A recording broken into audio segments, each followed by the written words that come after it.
Hello everyone, this is Pico Entertainment and we're back again, and here now we have another video for you, and we're going to do some box office reporting for the previous weekend gone by. And in this regard we're going to talk about Ghostbusters Afterlife, which is the latest installment or franchise reboot from the beloved 1984 original. Now in its opening weekend, Ghostbusters Afterlife managed to gross over 44 million in US cinemas. Now overall I think this is a very good take if we consider the huge fallout from the 2016 version. Again, there was a lot of negativity surrounding that. Many people felt that really was a dishonouring of the original franchise. We know there was a huge social media reaction regarding the recasting or the all-female casting of the roles within that movie overall. So, along with that and the overall stigma that we get nowadays with any franchise reboots or remakes or sequels or imaginings or continuations, I think Ghostbusters Afterlife was very successful this weekend. Following all the trailers, it seemed to gain a lot of positive tractions from fans. Many people felt that it was closer in spirit to the 1984 original. They felt that there were no particular identity politics or social agendas with this reboot. Again, that's another stigma that is associated so much with many of these franchise remakes. But I think overall, Ghostbusters Afterlife has gained a very good reception amongst many critics and fans during its release. Now, I have seen some sort of more negative reviews as well, stating that it's basically just an exercise in fan service. It doesn't try to do anything new, different or original. It's just trying to ride by on the nostalgic wave, and I think there is a debate for that. Whenever we get these continuations, there's that fine balance that you have to strike between honouring the source material before and also trying to inject new elements for newer audiences and trying to progress the franchise forward. And as I've stated in multiple videos, it still stands today that the best example of this is Cobra Kai. That's a series that has managed to successfully honour the source material of the original franchise, but at the same time introduce new elements for both older fans and newer fans to enjoy. But overall I think this is a good sign for Ghostbusters Afterlife. In terms of its worldwide box office, it's managed to gross 60 million so far. Now this is good because the budget for the film only stands at 75 million when we look at the 2016 version, which cost over 144 million. So Ghostbusters Afterlife is going to become very profitable for Sony. And will it give them encouragement to continue this as a franchise in terms of ongoing sequels? It probably will do. Again, I would advise that if it's going to do any future installments, that it wants to keep the cost down. 75 million is actually good. You know, so many films that we see today are always costing in the north of around 150 million to 200 million. So it's actually quite refreshing to see an installment of an iconic franchise cost so little comparatively. The reason why Afterlife proved to be successful is there was no real identity messaging behind it. It just seemed to be very natural in its overall story and tone. It very much seemed to be very bright, optimistic. It was seemingly an adventure that you could just jump into. You didn't really have to have any previous knowledge of the previous movies in order to watch this installment.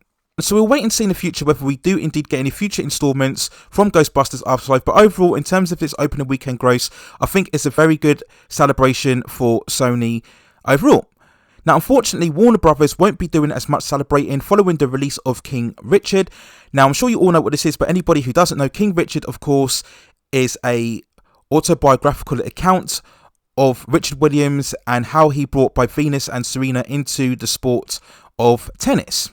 It had, of course, Will Smith in the lead role and very much focused centrally on Richard Williams and how he struggled to get both Venus and Serena accepted by what was very much of a white sport in many ways. Now, sadly, on its release, King Richard only managed to gross 5.7 million in its opening weekend. Now, there are a couple of reasons for this. I think primarily the one, of course, is that yet again, it was also streaming on HBO Max. We've talked about this multiple videos now. The fact that when you do this day and date streaming, it doesn't really work in terms of the theatrical box office because everybody can stream it either on HBO Max or see it through other avenues of piracy, so it's going to again cut the legs in terms of the cinematic release. But I also think there are other elements here where the fact that if we look at everything from the promotional material, it did give that impression that it was very much focused more on Richard Williams, and I think a lot of fans wanted to see far more of a Venus and Serena centric story, and that was certainly the impression I got when I saw the trailers. Now, don't get me wrong, I've heard from many reviews that yes, of course, it does focus a lot on Venus and Serena in the earlier years, and I've heard particularly in the last third of the film, it does shift the attention far more into how they emerge into the sport. But I think when we look at Venus and Serena, there are so many other narratives, and me personally, as a fan of tennis, I wanted to see far more how they came in to truly dominate the sport, and all of the various antagonism and racism behind the scenes that they had to suffer whilst dominating the sport. And also we see them rise to prominence, especially in Serena's case, where she would go on to become the greatest of all time within women's tennis, and how she dealt with that status. And you know, you have all of the dramatic meltdowns that she had in the certain US Open finals. We had, of course, the death of one of their sisters in Compton.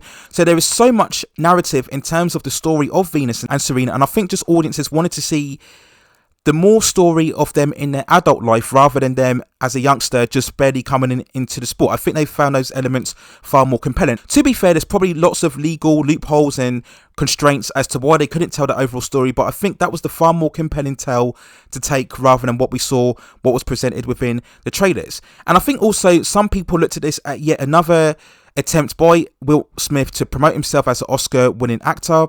I overall think he's a very competent actor. You know, I've seen some reactions comparing him to Denzel Washington. I don't see the case as a bit of a no comparison in my opinion, but I think some people saw it as much more of an Oscar baiting movie, and that might have put some people off as well. And yes, many people have highlighted that again, it's another sign that a far more of a intimate, non-action, non-blockbuster, much more of a character-driven film has failed to succeed cinematically at the box office. And I think again, this does highlight the issue that I think the emergence of streaming has very much diluted the opportunities and presence of smaller scale independent films or drama centric films to really succeed at the box office. The fact is now, because of streaming, many audiences would have looked at King Richard as much more of a TV film or a streaming film rather than a cinematic film. And I think again, the fact that you've got all of these options of streaming really takes away the likes of King Richard and the opportunity to succeed theatrically. So next up, we then talk about Eternals, which slid down to second place in its third weekend, collecting 10.8 million. Now, so far, in terms of the US box office, the latest Marvel superhero entry has managed to gross over 135.8 million. And in terms of its worldwide gross, it's managed to now cross over 335 million. Now, in previous videos, I did state in the overall debate about whether it will be the first true flop within the Marvel Cinematic Universe, I said that anything under 300 million would confirm it that way. Now it's crossed over that now, and I think it probably will go on to make at least 400 million, which I think, given the pandemic climate and the fact that it didn't get a China release, and the fact that it was very much an entry that broke the Marvel formula, it was the MCU trying to do something different, I think if it could get to 400 and anything above that, that would be, I think, overall a respectable gross for the film. I don't think it will quite catch Shang-Chi, which stands now at over 430 million at the box office. But taking into account the very mixed reception from both critics and fans, I think anything over 400 will be, if not a marvellous success for the studios, at least a respectable effort. And as I mentioned in my previous coverage of this film, I hope the less than successful performance of this film doesn't detract Marvel for continuing to try and diversify their content in terms of their storytelling and the characters that they choose to bring to the big screen overall. The next film we're going to talk about is No Time to Die, the latest James Bond installment, and that crossed a major milestone this weekend. It now crossed over 734 million worldwide, making it now the highest grossing film of 2021, surpassing Fast and Furious 9, which had the previous record of 725 million. So yet again, this is a big achievement for James Bond. We've had all of this debate about whether the Bond franchise is becoming stale. I've always dismissed that sentiment because James Bond is a hugely iconic franchise. It's lasted for over 55 to 60 years now. Yes, primarily the majority of its box office has come from overseas, but you could say that about the majority of blockbusters that are released nowadays. It's always the way now that the bulk load of their success does come from overseas market, and James Bond has always been most popular overseas than what it has in American markets. And I think the fact that during the post-pandemic climate, the fact that it had a longer run time, and again had a very mixed reception about critics and audiences, I think to gross 734 million and still counting, by the way, is a very good success for the film. Now, of course, we do have to dilute that with the fact that, yet again, because of its huge budget and marketing costs, it still has to make over 800 million to try and break even. Again, I've always scratched my head about that. I think that's a disastrous way in terms of the budget and promotion. But still, in terms of the box office gross, it confirms that James Bond is still of a prominent franchise, still popular with fans worldwide. And hopefully next time they can learn from the huge amount of budget, scale James Bond down. I've said in multiple videos, James Bond films do not need to cost over 200 million. Okay, so when they announce the next actor to play the role, hopefully they can scale down the costs, scale down the runtime. And if they do that, it will be very successful at the box office, along with the choice of actor, of course. And hopefully the next installment, they can see far more profitable gains.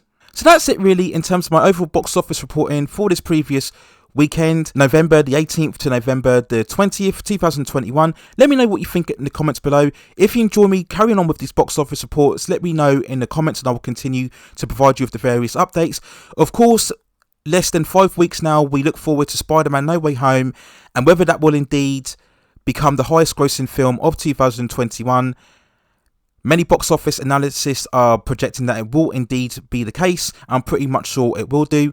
So we will look out for that in the future. But if there are any other films that you would like me to report on the performance, please let me know in the comments as well. Please also hit and like the subscription and notification buttons so I can provide you with more high quality content like this in the future. But that's it for now. Take care of yourselves, stay at safe distances, and I will see you very, very soon.